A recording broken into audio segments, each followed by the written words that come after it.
To go over as a last little thing here for all of you, that last screenshot that I told you to take, I didn't want to go too much over the time. And I always do a little follow-up video after I do presentations. So that screenshot of the green kind of sign that was about the 3 universal triggers of stress, that is another really powerful way to change a question. And it complements the shift from what is wrong with you to what has happened to you.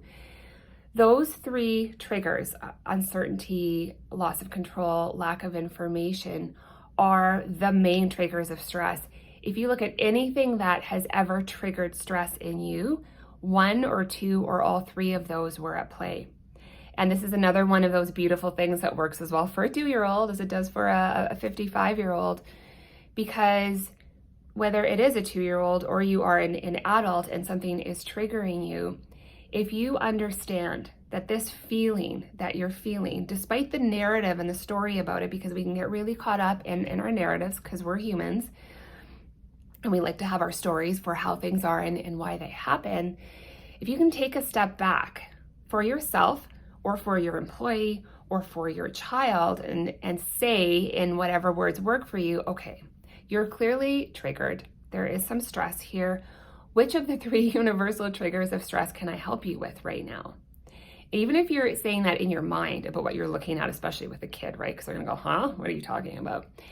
Do you need some information that would help them feel a little bit of control or certainty? Do they need some sense of control back to stop that stress response?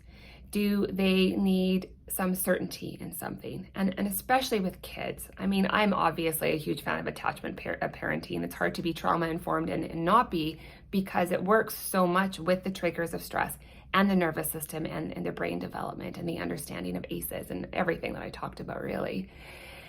Because what that does is it shifts the perception. It takes the narrative and kind of the personal side out of it and allows us to step back into a more rational space and go, okay, there's 3 possible solutions to this.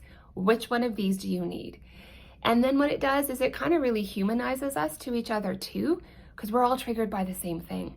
And one of the reasons that I will often, sometimes a company will have me do this kind of work in the context of DEI and culture and, boundaries and things like that, is because when you start to see everyone in the office walking around, imagining them with their outdated nervous systems and their primitive brains and their adrenals that are firing all of this stuff and the damage it does to their digestive system and all those kinds of things, and the fact that we all are eating kind of the same diet, it humanizes us to each other.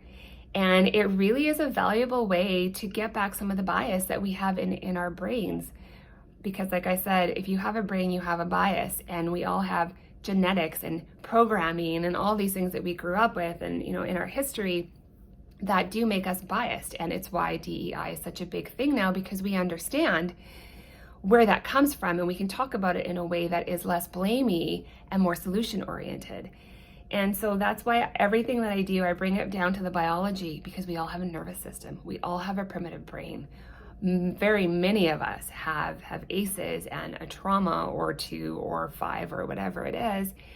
And so when you start to see someone reacting and you're asking the question, okay, what has happened to them that this is happening now, whether it was recent or in the past, and you look at, okay, so what of the 3 universal triggers of stress can I actually help them with?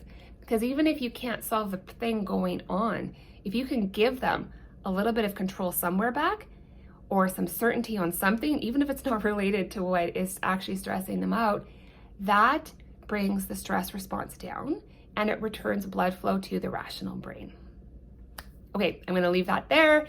This I'm gonna put on your takeaway sheet. You'll have a few other resources to do some exploring on a few things if you want to know more. And I hope that